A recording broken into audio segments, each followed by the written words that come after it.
Now, while this situation was unfolding today, we're learning that parents were running toward that school, ignoring the staging area the police set up for them in the hopes of trying to reach their particular child. This can be a problem, as we've seen in many emergency situations. 7 News reporter Kirsten Glavin is joining us here at 7 on Main to talk more about this issue. And Kirsten, you know, moms and dads, they want to get to their kids at a moment like this.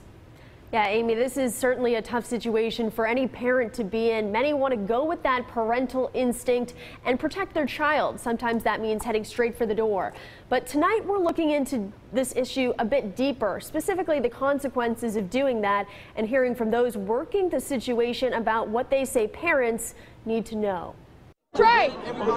Parents in panic, many voicing different opinions Monday after concerned mothers and fathers ran to the front door of Butler High after a shooting was reported inside the Charlotte area school. And I freaked out because I was like, my child's in that school. You know, somebody got shot. Some police orders were ignored while the school was on lockdown. It's a problem that tugs at the heartstrings, some on social media sympathizing. One woman writing, quote, "I could say I'd follow the rules, but in the moment, I would want to see my child as soon as possible." We're put through these situations. We're trained in these situations. The Greenville County Sheriff's Office understanding but voicing concerns.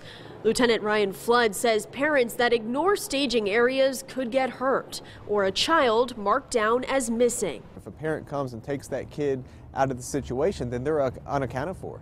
South Carolina's largest school district echoing those reminders, asking parents to bring an ID with them to pick up their child. The last thing we would want to do in case of an emergency when parents are already frantic is release the child to the wrong person or somebody who's not their guardian. In 2016, Greenville County put these protocols to the test when a student accidentally shot himself at Southside High School. Students were evacuated while the school went on lockdown.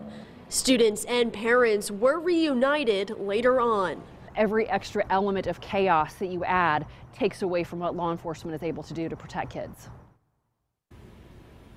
And another tip the Greenville County School District is asking parents to keep in mind is to not call the school. They say it bogs down their phone lines, which they need in order to keep in touch with first responders. Yeah, the schools are really good now with the text messaging systems of sending out, pushing out information to all of us.